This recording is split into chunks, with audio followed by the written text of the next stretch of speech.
আমার কাছে মনে হচ্ছে যে এইখানে যেহেতু আমি নিজে লেট করে এসেছি এবং এটার একটা প্রথম এবং প্রধান কারণ সেটা হচ্ছে একটা হচ্ছে গরম এবং একটা হচ্ছে আজকে ফ্রাইডে, সো সবাই জুম্মার নামাজ পড়ে আসবে। আমার কাছে মনে হচ্ছে যে এখন যদি ভোটার সংখ্যা যদি কমও থাকে তাতেও কোনো কিছু নেই, হয়তো রোদটা পড়ে যাওয়ার পরে জুম্মার নামাজটা পড়ে আসলে সবাই আসবে। এবং মানে এন্ট্রি থেকে শুরু করে যেই সিকিউরিটি বা যে শৃঙ্খলা দেখতে পাচ্ছি তাতে আমার কাছে মনে হচ্ছে জিনিসটা খুবই সুন্দর, সুষ্ঠুভাবে হচ্ছে। এবং ভেতরে আসার পরেও আমি যেটা ফিল করলাম যে সবাই একটা জিনিস বলছিল যে ভোট মনে হয় কম পড়েছে, বাট বিষয়টা এটা না, ভোট কম পড়েনি, ভোটের মতোই পড়ছে, কিন্তু যেটা হচ্ছে এখানে আউটসাইডাররা না থাকার কারণে মনে হচ্ছে অনেক কম। এবং শুধুমাত্র ভোটাররা এখানে আছে এবং শুধুমাত্র যারা ইলেকট্রনিক্স মানে সাংবাদিক ভাই বোনেরা আছে শুধু তারাই আছে। সো শুধু পরিচালক সমিতি বা প্রযোজক সমিতি বা চলচ্চিত্র সংশ্লিষ্ট মানুষ যারা আছে শুধু তারাই আছে, আউটসাইডাররা নেই। সো দেখে কম মনে হচ্ছে হলেও নির্বাচনটা ঠিকঠাক মতো শুরু। আপনি ভোট দিয়েছেন? আমি এখনো দেইনি, কারণ আমি এখনো ঢুকে এই পর্যন্ত এখানে আস্তে আস্তে 1 ঘন্টা হয়ে গেল। সো এই যে সবার সাথে দেখা সাক্ষাৎ করে আস্তে আস্তে সময়টা চলে গেল। ভোটটা আরও দেবো, আমার মনে হয় একটু পরে যে ব্রেক শুরু হবে আজানের, সো আজানের পর নামাজের পরে ব্রেক। আমরা কিছু গতবার প্রার্থী ছিলেন, এবার ভোটার, এই পরিবর্তনটা কেন? পরিবর্তনটার আসলে কারণ হচ্ছে কাজের ব্যস্ততা। কারণ যখন আমি নির্বাচন করব তখন আমার কাছে মনে হয় যে তখন সিরিয়াসলি করব, এবং এবার যেটা যখন আমি 19শে এপ্রিল নির্বাচনের ডেট ঘোষণা করা হলো তখন আমি দেখলাম যে আসলে তার আগ পর্যন্ত একদম ঈদের আগের দিন পর্যন্ত যে পরিমাণ ব্যস্ততা থাকবে, নির্বাচন তো আসলে শিল্পীদের নির্বাচন, আমার তো ভোটটা শিল্পীদের কাছে চাইতে হবে। আমার যে ভোটটা চাওয়ার যে সময়টা, আমার কাছে মনে হচ্ছিল যে এই ভোটটা আসলে চাওয়াটা টাফ হয়ে যাবে।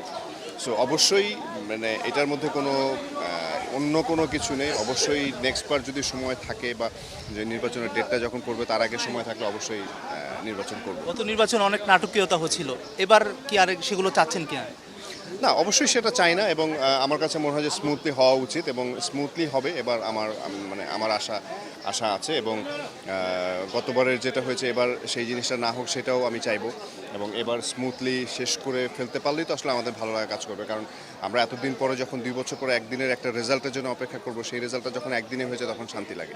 আল্লাহর রহমতে ভোটার শিল্পী তো এদের বোঝা খুব মুশকিল যে আসলে কাকে ভোট দেবে। সবার সাথে একটা প্রেম আছে, ভালোবাসা আছে, দেখলে চোখে চোখে দেখলে মনে হয় সেই বোধহয় তাকে ভোট দেবে। তবে আমাদের যে প্যানেল, আমরা জানি একটা মিশা ডিপজল প্যানেল, যেটা এটা সর্বোচ্চ তারকা শিল্পীদের নিয়ে সাজিয়েছে, এটা ডেফিনেটলি ভালো রেজাল্ট করবে আমি বিশ্বাস করি। গত নির্বাচনে নিয়ম ভঙ্গের একটা অভিযোগ আপনি করেছিলেন, এবারের পরিবেশটা আপনার কাছে কি মনে হচ্ছে? এখনও পর্যন্ত ঠিকঠাক আছে, আবার যদি কোনো কারণে ব্রেক হয় আগের মতোই চলে যাব, এই ওদেরকে একটু আমাদের আছে আর কি। পরিকল্পনা অনেক। আপনারা জানেন যে আমি আমার মেধা এখানে খাটাতে চাই। আমি আমার মেধা দিয়ে, আপনারা দেখছেন যে জয়যাত্রা টেলিভিশন সারা বিশ্বে জনপ্রিয়তা অর্জন করেছে। আমি আমার মেধা দিয়ে কিছু, আমার যেমন প্ল্যান আছে যে আমার এখানকার যত পুরাতন বড় বড় শিল্পী আছে, সুজাতা আপা, অঞ্জনা আপা, যারা আছে, যারা বেঁচে আছেন আর কি, সবাইকে নিয়ে ইন্ডিয়াতে একটা ছবি হয়েছে, সব নায়িকা নিয়ে তারা অতিথি শিল্পী হয়ে আসছিলেন। আমার এমন একটা প্ল্যান আছে যে আমি এরকম সব শিল্পীদের নিয়ে একটা সিনেমা তৈরি করব। আমার লাইফ নিয়ে তো আমি করবো, আমি সিস্টার হেলেন নামে একটা ছবি বানাবোই। মাহমুদ কলেই নিপুণ একটা বড় যোদ্ধা, ও আমার মতো যোদ্ধা, নীরব যোদ্ধা, যুদ্ধ করে, মেয়েরা আসলে যোদ্ধাই হয়। নিপুণকে আমার অনেক পছন্দ, কলি ভাইকেও আমার অনেক পছন্দ, এই জন্যই আমি এই প্যানেলে আসছি।